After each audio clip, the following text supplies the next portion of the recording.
Last week, our El Paso Toros got a huge victory over the Kansas City Wranglers, but it came at a price. Starting quarterback Frazier Oliver suffered a foot injury late in the game and will now miss multiple weeks. That means veteran quarterback Jesse Higgins will now step into the starting role for the foreseeable future. Higgins has more awareness but isn't as accurate or athletic as Frazier, and doesn't have as strong of an arm either. Luckily for him, we have a dynamic rushing offense to depend on as we head into our Week 3 matchup against the 1-1 Baltimore Paladins. The Paladins are coming off an embarrassing 38-9 loss to the Cleveland Coyotes, so they're going to be looking to avoid a sub-500 record early on in this season. Their main player to watch offensively is wide receiver Ike Bennett, who is an absolute speed demon with some of the best hands that we're going to see this season. Defensively, they're led by defensive end Clark Peters, who is one of the most powerful tacklers in the game.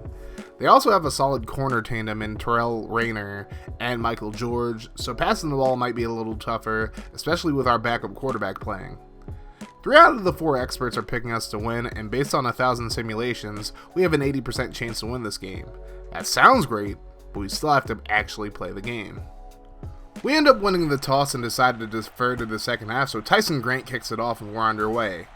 Ike Bennett takes it, and he's going to slip a defender, and he's going to get tackled at about the 29, and that's where the Paladins will set up shop. 1st and 10, Tim Ryan drops back, throws left side, and it's going to be caught by Clayton McKinney out of the backfield. Just like that, the Paladins are in Toro's territory. Now McKinley gets the handoff on 1st and 10. And he's smoked in the backfield by Johnson. Now, 3rd and 10, Ryan drops back, throws right side to the tight end, and he can't come up with it. And the Paladins have to punt it. So now it's our ball, and here's Rolf Rudolph getting the handoff, but he's met in the backfield. They say it's no gain, so now it's 2nd and 10. Jesse Higgins throws it, and he's going to find Jacob Spain underneath, but Spain goes nowhere fast. That'll be a loss of 1. Now 3rd and 11. And Higgins on play action goes down for the sack as Cobb gets to him.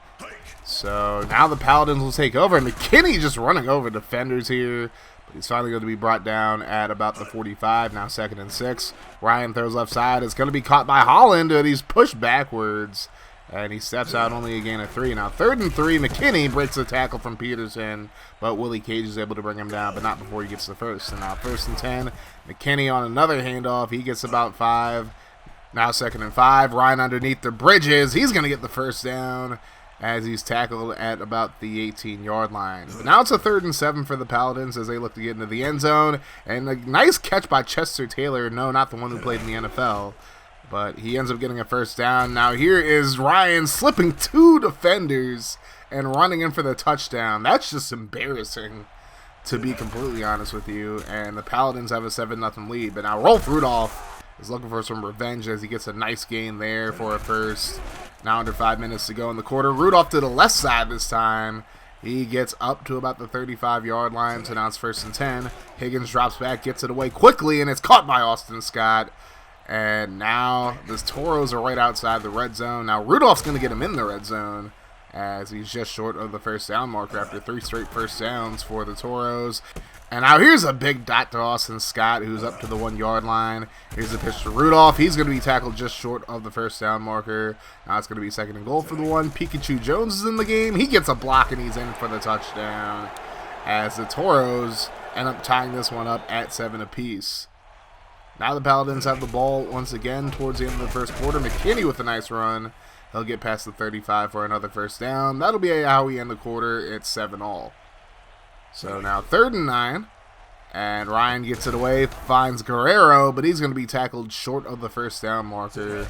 So the Toros will take over, and here's Rudolph breaking a tackle. Rolf Rudolph with a nice run. He gets another first down, and add another 15 because of a face mask. So now the Toros are going to get past midfield with another big run by Rudolph, and they just cannot stop him on the outside. And people are trying to tell me, well, you know, you got to run inside to run the clock. Well, we're really good at running the ball outside, so we're going to keep doing that.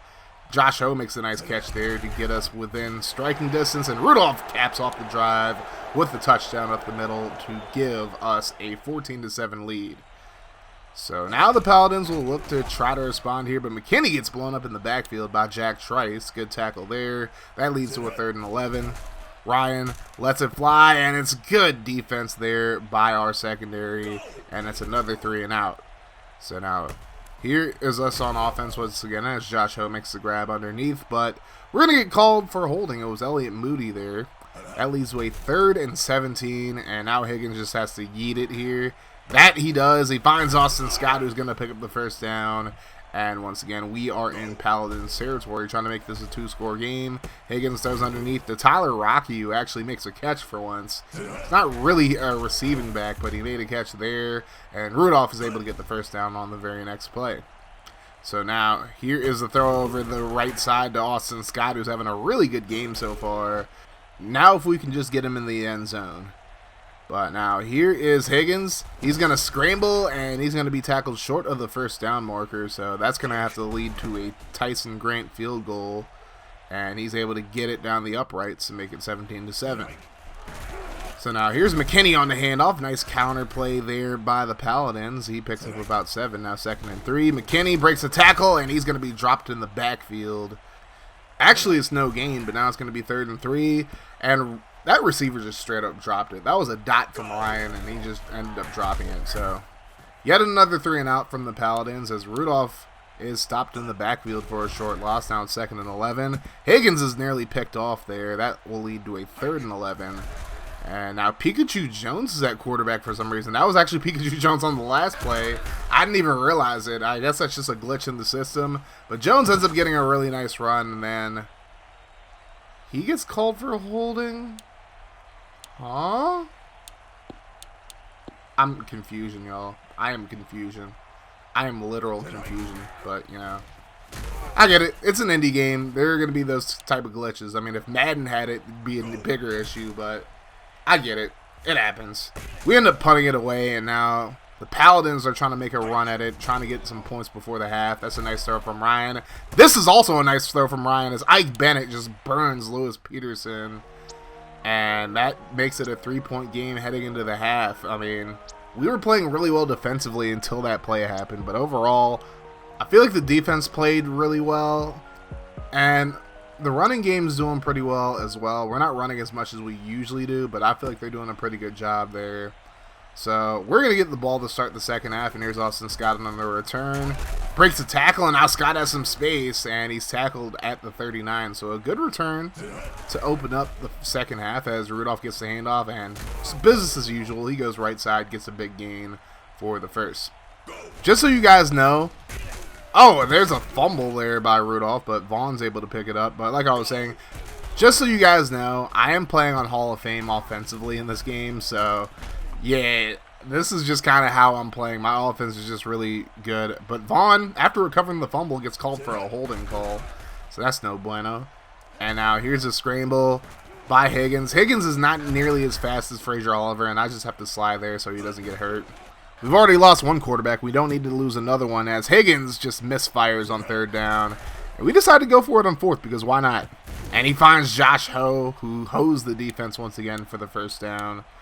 So we're just keeping this mofo rolling here as Rudolph gets a nice gain, tries to get into the end zone. He's going to be tackled just short at about the 4-yard line. And now we're just going to pitch it to him, get him into the end zone for the touchdown.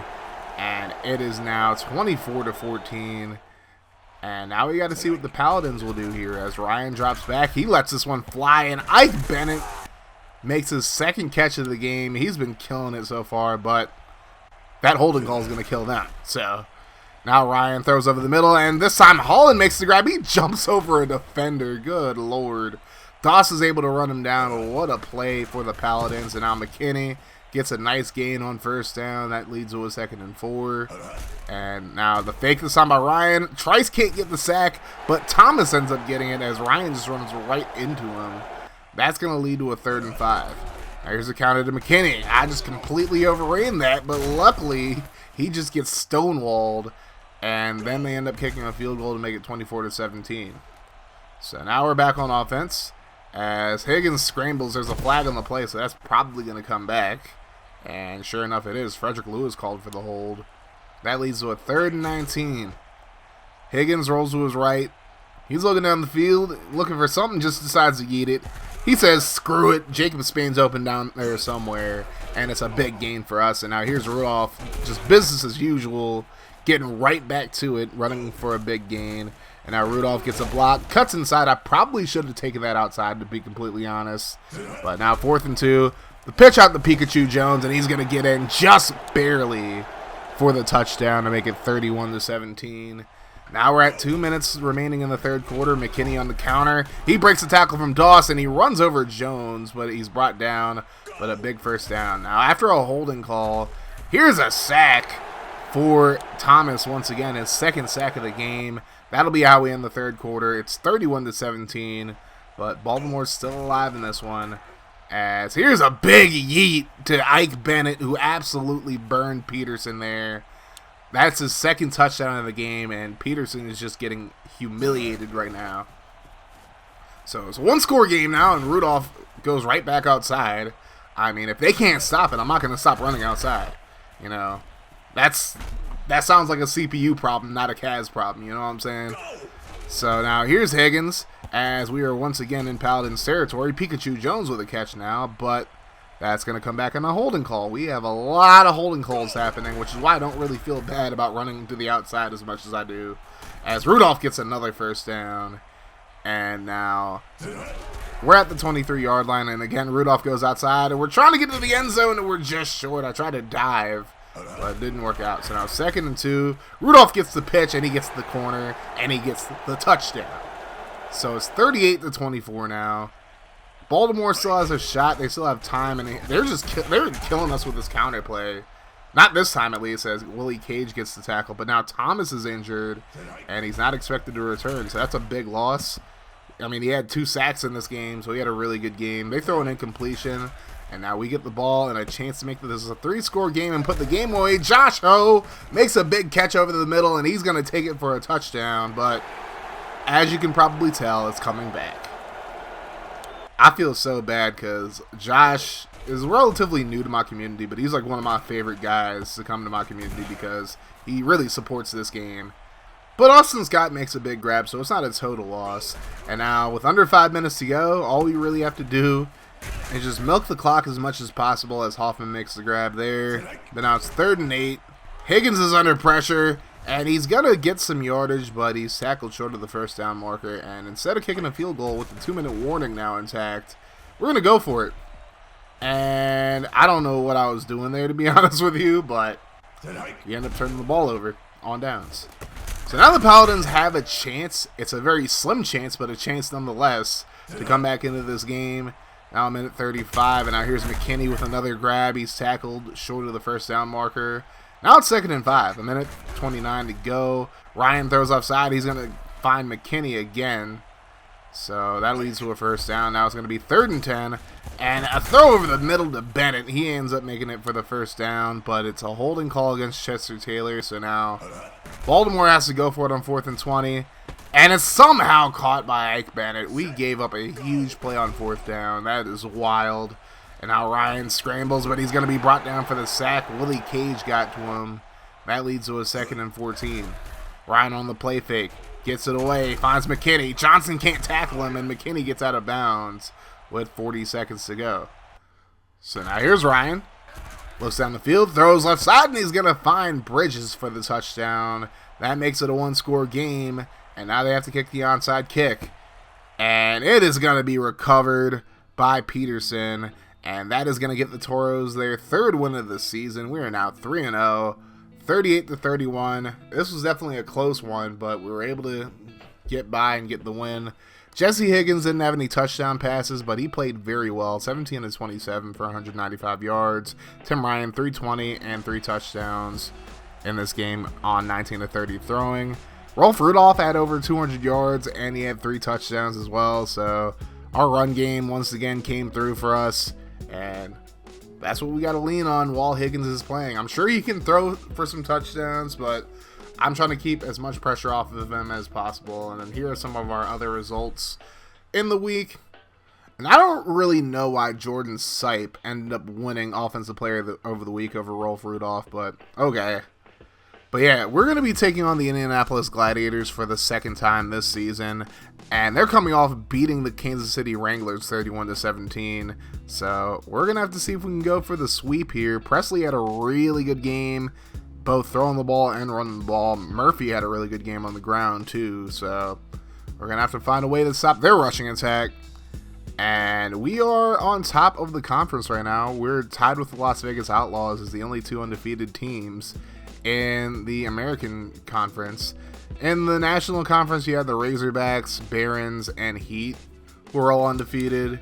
So 5 undefeated teams as a whole, and now we're going to do some scouting. We're looking at Alvarez right now in the West, and then in the Central, we're going to look at Holland, and he's a C+, so not great. I don't know, I just noticed these draft classes just generally aren't very good for the most part, but hopefully we'll find some gems. But anyways, if you're hyped for the next episode of the El Paso Toros franchise, make sure you guys hit that like button, hit the sub button if you're new as well, turn your notifications on to join the notification gang. That way, every time I upload a video or go live on this channel, you guys will be notified, and we gonna keep this mofo rolling on Kaz Cray Gaming. And if you want to see more from the channel, check out the playlist and the video in front of you.